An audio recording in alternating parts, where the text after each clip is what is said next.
Building influence is something anyone can learn. It's an investment you can make in yourself, and it can hold the keys to achieving your dreams and having the life and impact you want to have. I'm Laura Cox Kaplan. I've learned a lot over 3 decades about building and sustaining influence and how using it effectively can make a big difference in your life and career. Here on She Said podcast, we're digging into the different dimensions that help us build and sustain influence. If you thought being an influencer was just for social media, think again. Whether you're starting a business, raising money for a cause, negotiating a promotion, running your household, or trying to connect with those who don't share your views, understanding and using the different dimensions of influence will increase your chances of success, whatever your goals may be. Listening to She Said podcast is a smart, efficient investment you can make in you. I'm really glad you're here, and I'm excited we're on this journey together. Hey, friend, welcome to She Said podcast. If burnout and work-life balance are topics that you often struggle with, you are going to love this week's conversation and the interesting way that this week's guest actually tackles the topic, specifically through a lens focused on sustainability. Now, we don't always think about sustainability related to personal burnout and work-life balance, and yet the concept lies at the heart of how we manage ourselves. When you burn the candle at both ends, you eventually end up depleting yourself. Your tank runs dry and you have no energy left to refuel, and it feels terrible. It also can directly impact your ability to build and sustain the influence that you need to accomplish your bigger goals. This week's guest is Ashley Miles. She is a self-described former workaholic. She's also the founder of a company called Franklyn West. Now, Franklyn West is an on-demand consulting firm that Ashley created during COVID in response to what she saw as this rapidly and dramatically changing work environment. Now, one of the interesting attributes of Franklyn West is the firm's ability to be what Ashley refers to as the, quote, Swiss Army knife of consulting firms. What that means, in part, is that she's able to tap into an incredibly influential network of talent that she's amassed through her own influence. Influence she's cultivated working in the media and entertainment sectors, including as Global Chief Business Officer at Thrive Global and reporting directly to the founder and CEO, Arianna Huffington. The principles that Ashley uses to help businesses create a sustainable, adaptable existence can also apply as we think about the best ways to manage ourselves, specifically our energy and our time. Now, my conversation with Ashley is the latest in our collaboration series with the Southern Sea. We launched the series with episode 233 and the incredible Dana Cowan. If you missed that, please be sure to go back and listen. Dana is absolutely fantastic, and I know you're going to love it. Most of all, my collaboration with the Southern Sea and the talented women that we're showcasing reinforces the power and impact of connection, but specifically using it to create and collaborate in ways that solve problems and bring tremendous value. And that really lies at the heart of why continuing to build our networks can be so incredibly valuable. I would also say the power of connection, when it's done well, lies at the heart of how we can build more influence in our lives. Now, for this week, for my conversation with Ashley, just a few key topics that I want to highlight. Of course, Ashley and I talk about how and why she created Franklyn West. We talk about how she thinks about influence and how she's used that to build the network that she then draws upon to help clients. I talked to Ashley about how she thinks about the dramatically shifting nature of work and the opportunities that that presents. We talk about things like how do you manage your internal staff when you bring in outside help. Ashley and I talk about identifying your business's superpowers, and the practice for doing that also can apply to helping individuals find their superpowers as well. We talk about how giving back fits into a personal sustainability strategy. But my favorite part of this conversation is how Ashley outlines her 5 filters for actually creating a sustainable life for herself and how that helps her create balance and alignment as she is prioritizing what's most important to her. Friend, I think you're going to love this conversation. Give it a listen. Be sure to let me know what you think. For now, here is my conversation with the incredible Ashley Miles. Ashley, welcome to She Said, She Said. Hi, so good to see you again. Well, I'm happy to see you too. It was so fun having a chance to visit with you at the Southern Sea Summit. As you know, this collaboration series that you are a part of, I'm really, really grateful to have you here, but you're a part of an extension essentially of what we talked about at the summit, but these conversations give us a chance to do maybe a little deeper dive with a few women from the network. So I'm really, really happy to have you here today. So honored to be here. I'm in awe of what you're building with the podcast, and your past guests have been, dear friends and some mentors of mine. So it's an honor to be here and also support your great work. Thank you. Well, I'm really, really grateful. We have a good time here, and it's not about doing an interview. It's about having a conversation and really getting to know each other and getting more wisdom from you that we can share with this fabulous audience. So I'm really happy to have you. So let's dive in. For those who don't know you, I'd love for you to talk a little bit about Franklyn West, what that is, and a bit about your origin story. How did you come to this point in your career? Absolutely. Well, I spent my career building and scaling top consumer media and entertainment companies. So, nearly 20 years in New York City, working for some of the most innovative companies and leaders, and always through a growth lens. So, always the commercial leader within an organization who partnered with all aspects of the business to accelerate growth. And so what I realized is that for the past nearly 20 years, I've have a formula of helping companies get to the next level, helping them identify their key areas of strength and growth, and rallying the right talent, tools, and technologies together to help companies get from one stage to the next.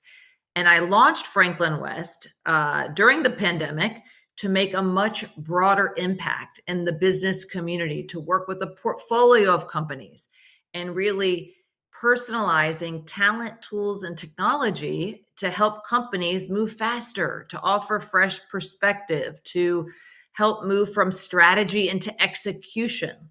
And we really believe that we're pioneering the future of work, which is the hybrid approach, pairing internal brilliant minds within the organization with external experts to move faster and lean into different areas. So whether that's business transformation, digital transformation, building new revenue streams, we're really there to solve big pressing business challenges, and also encourage the teams internally through this lens of collaboration, versus being outside consultants parachuting in. It's very much through the lens of collaboration and growth.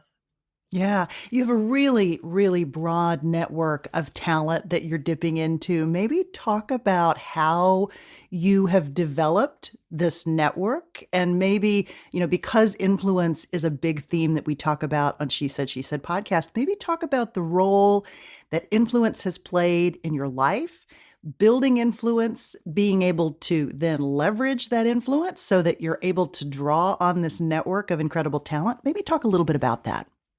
I love it. For me, I've been very lucky throughout my career to work with some of the most talented people in business. So whether that's marketing experts, social media, salespeople, some of the world's most important CMOs, it's been this incredible opportunity that I've had working in media and advertising and technology to really build a network of talent and work with some of the most incredible people out there. And so, building those relationships all of those years, some of our top clients at Franklyn West were my clients 20 years ago. So, my talent network, our Franklyn West Ambassador Network, really comes from the 20 years I've had in business working with great people. And now it's just connecting a lot of those incredible folks into organizations to tackle big business challenges. So it's really the dream job because I've been doing it all along, talent matching, great talent to business opportunity. But now I'm able to do it on a much larger scale to support lots of great companies and leaders.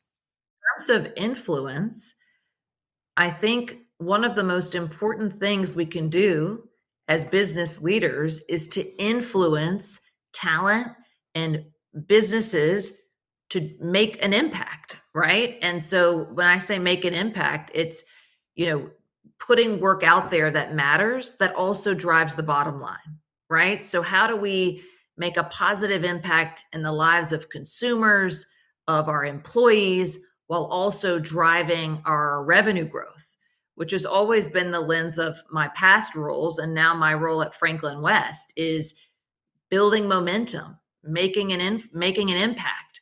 And in order to do that, you have to know how to influence important decision makers and decisions in order to accelerate business forward.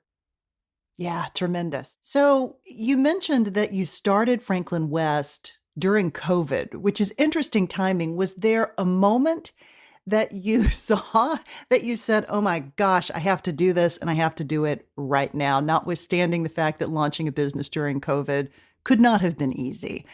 Talk about what that catalyst was. What happened that you said, I need to make this pivot?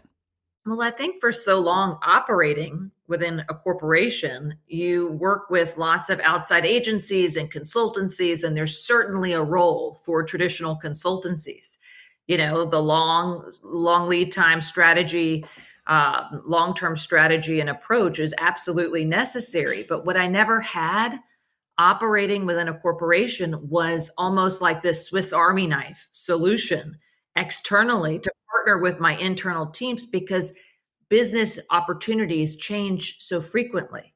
This idea of on demand business growth was never met by outside consultancy and support. And so I always felt this void around what if I just had this Swiss Army type solution that helped me move faster on opportunities in a way that was upskilling my internal talent and not intimidating them. And so it was always on my mind as a void in the market.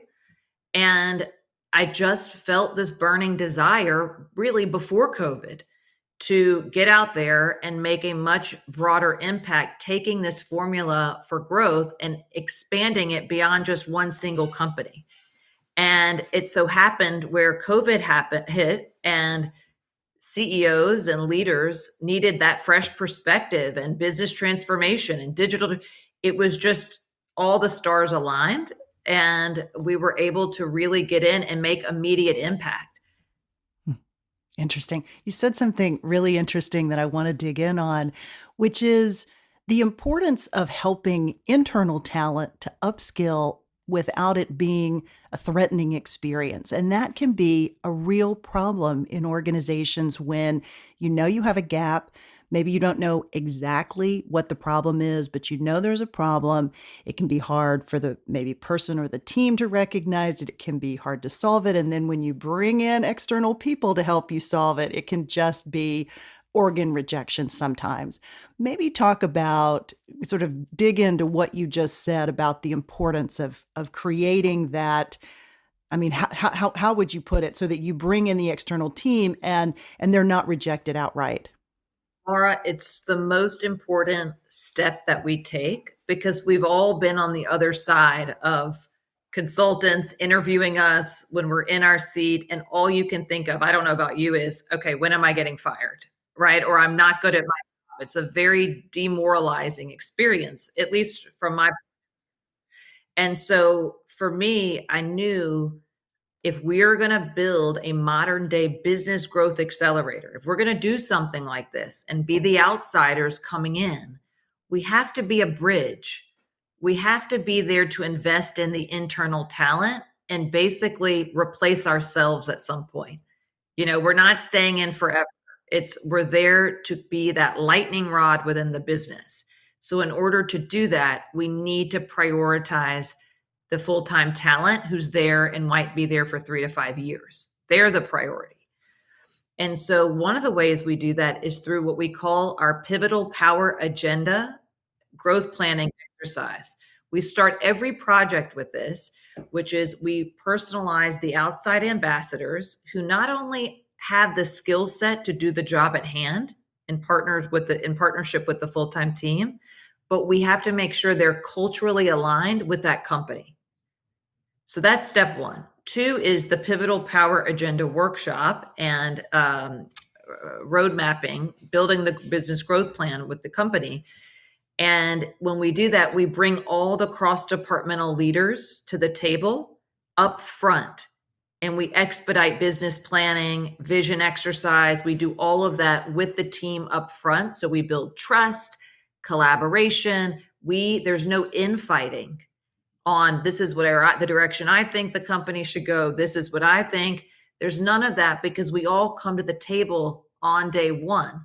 So whether that's building a new revenue stream, that's initiating business transformation of some sort, whatever the opportunity is, we all come to the table up front, and it's through a vetted methodology, and we are the outside facilitators. So we're objective. And we deliver that roadmap back to the company within 3 to 4 weeks versus the standard 3 to 4 month planning cycle. So it's really a phenomenal way to get people aligned up front. We expedite the strategy piece, and we spend the majority of our time executing on that plan together. Ashley, given all of the layoffs that are happening right now, especially in the tech sector, I'd love for you to share your views, both advice for folks who've been laid off and also maybe the outlook as we think about the future of work. It's a very challenging time economically for an awful lot of people.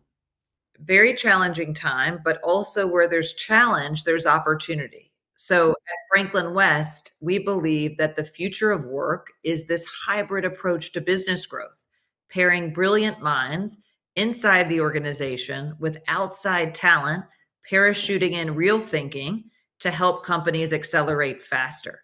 So I would say especially in the rise of the on-demand economy, I mean, it's just the amount of liquid talent out there ready to do great work and have the flexibility to be in this consulting space is very, very dynamic and exciting. I would say for the folks leaving these organizations, looking to figure out what's next or what is that pivot, I would say get excited.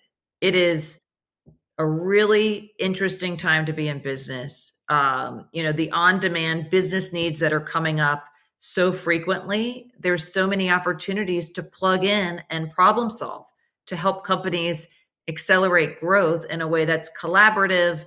And again, this hybrid model to me is the future of work. Yeah, I love that. I know you have a piece that will be in Forbes magazine coming out probably around the time in which this conversation will air. We're going to link that. If it hasn't been out, we'll link it after the fact in the show notes for this podcast. Amazing. Wonderful. Thank you, Laura. You're so welcome. So the audience for She Said podcast, we have entrepreneurs, we have women who are working in corporate settings, we have women who are maybe rethinking their whole career evolution. They're maybe pivoting or contemplating a pivot or thinking about something that they want to do next. Maybe advice because I know this is an area that you oftentimes dive into with your clients, which is helping them identify their superpower and really leverage that. Can you parlay that into a more personal level, how do you help individuals find that superpower and then parlay that potentially into another opportunity? Right. So just like every company, most every company has a strength, has something special that's unique to them, but has gravity, something differentiated. It just needs to be sussed out and maybe repackaged or, invested in. That's the same for an individual, right? Whether you're an entrepreneur, a mother, a, Fortune 50 C-suite leader, we all have something within us that is special, that sets us apart from the rest. Um, and it starts with figuring out your passion. It might not be what you truly get so excited about every day, but it's something that you are naturally good at. And when you excel in this thing, you feel great about yourself. You feel like you're making an impact. So it's not necessarily like the thing that's your hobby. If I could go antiquing all day long and hit up estate sales as my profession, I love it. But that's not what pays the bills, right? So I think it's important to understand, what are you good at? What are you great at? What do you like doing? And how do you put a commercial wrapper around it to build a business, right? So I think it's really starts with self-reflection and exploration and tapping into your network to learn more about yourself, because sometimes it's hard to see yourself or really know all the details. Sometimes you need that outside perspective. And so that's it. I mean, I think it's an exciting time to be in business. It's an exciting time to pivot, because there's always opportunity, and there's always an opportunity to match your strength that has gravity with a white space opportunity in business, so that you can do what you love and be commercially successful. Yeah, I love that. I love that. You touched on a couple times the importance of having a network, the power that it can give you. Certainly, the Southern Sea is a great example of a tremendous network of talent and creativity and collaboration.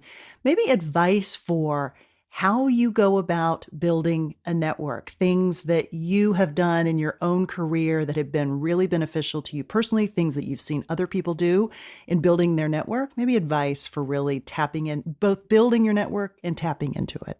Well, I think it's first being clear on your bold picture of where you're going, what your passions are, what your goals are, because without that, we're shooting from the hip, right? We're showing up and networking everywhere, and we don't have time for our families or our employees, right? So I think it's very important to have a bold picture of your future and what your goals are. Once you have that, you can really start to figure out where you should be spending your time, the types of people personally and professionally you want to be spending your time, because what you don't want to do is spread yourself too thin, right? Going back to influence, you want to have a lot of influence in a few of important places. So for me in my career, New York Women in Communications was one of those choices. It's an over a 90-year organization, pioneering women across the industry: Gloria Steinem, Oprah, Gayle King, incredible Katie Couric. It's representative of such an important network of game-changing women who are also values-driven women. And for me, I recognized early on that let's join a committee, start small, however I can get involved. And then as I was launching Franklyn West, got the phone call that they wanted me to step into the president's role during COVID, during the Black Lives Matter movement. And it was an opportunity of a lifetime. But the most important thing with something like New York Women in Communications is I found my sisterhood. The women on that board, the committees, all different levels, these are my sisters in business. And many of those relationships have become very personal. And these are the women I call on when I'm going through a transition of some sort. So that's one example. So again, it starts with, what is the bold picture? What are my goals? What's the plan? And then figuring out, what are those organizations who have people who are sharing your values, your goals, and you support each other, right? Once you're in that environment, right? Maybe it's 2 or 3 organizations. Generosity, being generous, like you and I, when we connect, it's very much, what are you stuck on? How can I support? Let me share my challenges and how you can support. So I always approach my relationships, personally and professionally, through the lens of generosity. How am I giving back, not expecting something in return? And it becomes this flywheel of support, camaraderie, and growth. I love that. I absolutely love that. Maybe let's talk about, because we are just coming out of the Southern Sea Summit for this year. There are a lot of professional organizations and conferences that folks can attend. You and I both think that the Southern Sea is one of the best, of course, but there are many, many others. Maybe advice for how someone can maximize their attendance at an event like that and really leverage the fact that they have spent the time and money to attend. How do you get the most out of it, maybe? I'm going to go really tactical here, Please. uh, because we want this to be actionable for your viewers. I think once you've really refined where you're showing up, it doesn't need to be 5 conferences a year. It might be 2, you know? Once you've figured out where you should show up, I would say it is wildly important to do your research ahead of showing up to really understand, who are the attendees and what might they be focused on? Where are those shared goals, those shared passions, those shared, and really prepare and maybe set up time, email those attendees before you show up, to have that coffee and time set up. I You did that with the Southern Sea. I had some lovely conversations, so I was able to maximize, you know. So really knowing who's attending, who's speaking, and what topics are important to your growth personally and professionally. And once you're there and having these conversations, where are you following up following the event? Where are you following up in order to build ongoing, whether it's business relationship, a new mentor you found, to sustain the relationship? So it's almost like a pre, during, and post, and that's how you maximize a trade conference. Yeah, I love that. I also love the tip of not necessarily always spending time with the people that you've already met and making sure that at each session you try to sit with someone new, maybe somebody that you don't know necessarily, or someone who you've seen in the directory, if there's a directory, right? That you can actually pair up with and maybe learn something from and really begin to build a connection and then maybe a Yes. relationship after the fact. Back to the lens of generosity, my dear friend and one of our business ambassadors, Fran Hauser, who's Mm, amazing, love best her. She's author. been on this podcast too. Yeah, she's great. Yeah. And Fran um, gave some great advice around mentoring and how she carves out, I believe, 3 20-minute mentoring sessions a week as her give back. So I think about her advice, because when you're at a trade event, it's also okay to have a few just, nice coffees and learn, and without an agenda, just these learning moments or mentoring moments to take the pressure off a little bit and just be more exploratory. I love that. I absolutely love that. I mean, it does mean that you have to build in that extra time sometimes, that you can't do every single session or every single cocktail party, even though you should, leverage and maximize those opportunities. But at the same time, like really being thoughtful about where you're spending your time during a conference. Let's talk a little bit about a theme that I know is very important to you. You've touched on it a couple times, and that is something you refer to as creating a sustainable life and career. And sustainable in this context is a little different than we oftentimes think about sustainability, right? Talk about what you mean by that and why it's important. So I spent most of my career as a workaholic, obsessed with my work, around the clock work. But I had two beautiful, wonderful little girls and a marriage and some wonderful friendships. I still have my close friends since preschool. And I was always struggling with how do you create a rhythm that allows us to be the best that we can be personally and professionally. It doesn't have to be one or the other. I know there's a way to unlock this sustainable career, business, personal life. Like, how do we do that? And I have struggled with this for so long. And I have finally found it.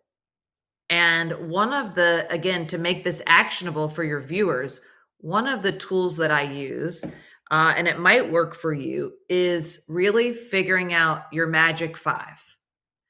So, what are the 4 to 5 priorities, passion areas, key themes in your life that fill your tank, that give you the energy, the ability to show up as your best self every day?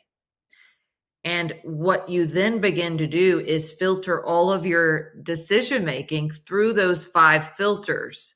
So you really start to weed out low value items, things that you might have said yes to in the past, that it's so obvious now that you then can truly live a life of sustainability, of, because we got a long life to live. It's a long time to be in business. It's a long time to be a mother, a friend, right? So how does all that work? So for me, my magic five are: first, faith. So I need to be spiritually connected consistently to be fulfilled. Family, so important. My children, my husband, my extended family.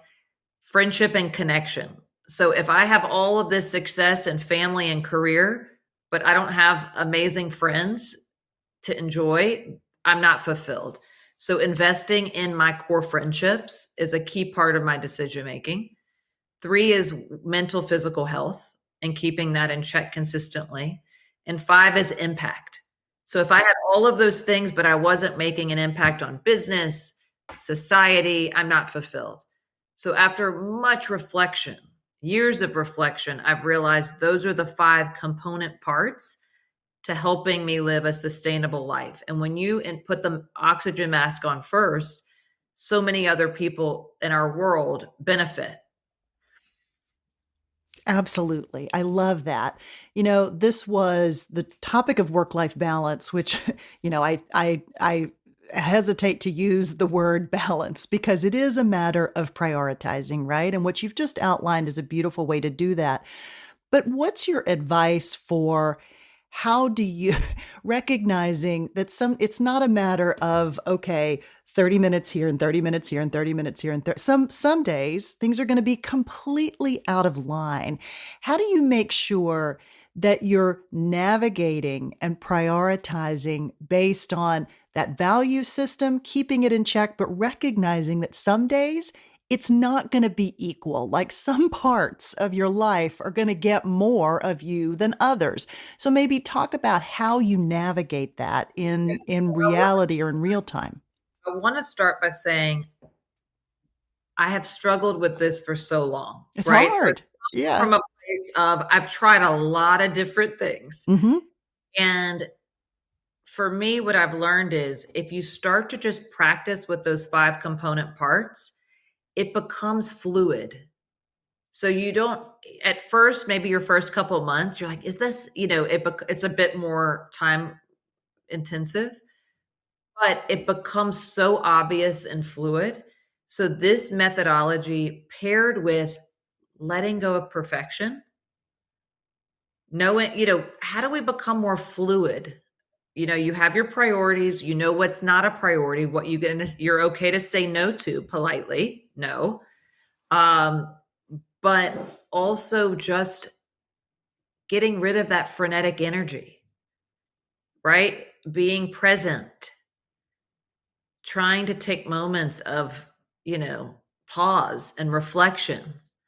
Maybe it's recapping your day at the end of every day, just jotting down, those moments that you're proud of in that day. I do a lot of self reflection, light journaling at night before bed, just to kind of put a pin in it, just to bring a finale to the day and feel accomplished. So I hope that's helpful. Yeah, it is. It is. There's another element of this that I think is so important, maybe because I struggle with it so much, which is this tendency to become ruled by my checklist, and that my checklist can have some really big impact, high vision elements on it. But then there's also going to be, 50 other things that are not high impact things.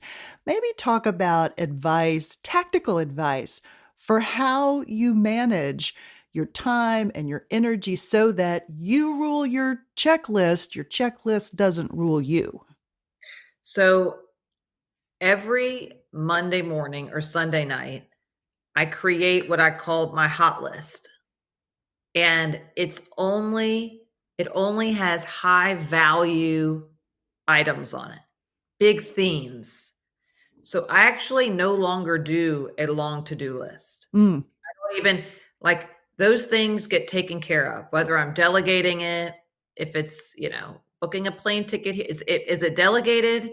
Is it going to happen at night? Because I want my day, my mornings to be filled with the most high value, important things to be focused on. So maybe that tactical to-do list is on a post-it note, and maybe I get to it in the evening when I value my morning brain so much that I only want to look down on that paper on my hot list and see what's driving impact this week, right? And it's the most important things. So it's undoing this obsession with scratching things off, mm. because those are typically easy tactical things. And I'm happy to have those big themes just sitting on there all week. It might be on there 2 weeks because it's so important you can't get it done in a week. Yeah. So it's reorienting your mindset around the big vision items. And maybe on the other page, you have all those housekeeping things that you need to tackle, but that's not where you're focused because we can't do everything. Yeah. So there might be things on my tactical to-do list I never get to, and I'm okay with that. Yeah.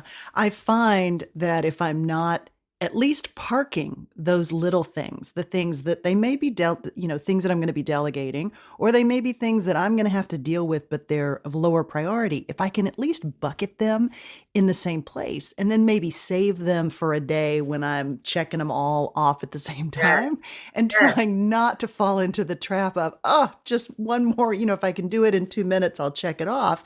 That's actually not worked well for me because it ruins my focus for the bigger It does. stuff. And that's why this whole pivotal power agenda workshop and methodology that we did at the summit, Yeah.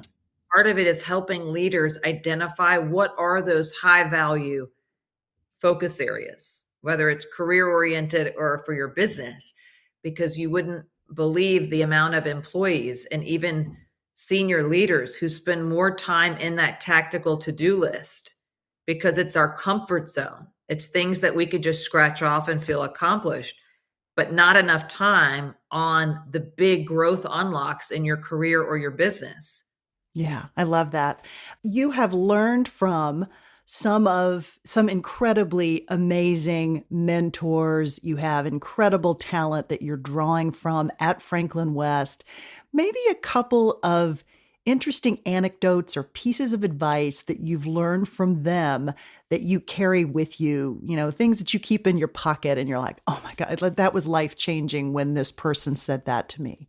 Any big nuggets of wisdom like that?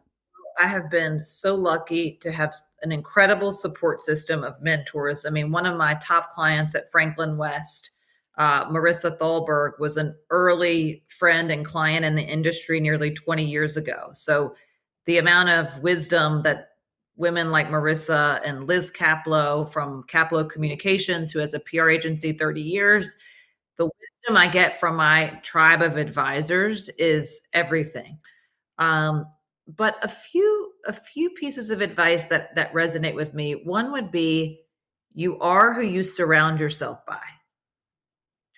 So when you surround yourself with people who inspire you, who show up with not only great skills and success, but with values and integrity, that's who you become. And I think we are all growing to be better versions of ourselves. There are moments I look back, thinking, oh, why did I do that? That was so not who I am. And I think I'm at a point now where surrounding myself with purpose-driven people, personally and professionally, is so important because that's who we become. I love that. I absolutely love that. And I have loved this conversation. It's wonderful to have a chance to spend some additional time with you and to really dig in to some of these topics that we didn't have as much time to spend on at the summit. So I'm really grateful that you spent some time with us today. And I know my audience will love this conversation. Thank you, Laura, for all that you do for the business community, for women everywhere. It's so impressive and so excited to know you. Well, you're so sweet. I'm happy to know you too. Friend, thanks so much for joining me today for episode 234, my conversation with the fabulous Ashley Miles and the continuation of our collaboration series with the Southern Sea. You'll find links to the Southern Sea and to Ashley's company, Franklyn West, in the show notes for this episode. And of course, the best place to find the show notes is on my website at SheSaidSheSaidPodcast.com. Just click on episode 234. And of course, there in the show notes, you will also find a free downloadable transcript of this episode as well. And friend, if you enjoyed this episode, please be sure to share some love with your favorite podcast host in the form of a review. Or of course, you can send me a message via the contact link in the show notes or message me on Instagram, LinkedIn, or Facebook. I would absolutely love to hear from you. Until next week, take care, and I'll talk to you soon. She Said, She Said podcast is produced weekly by She Said, She Said Media.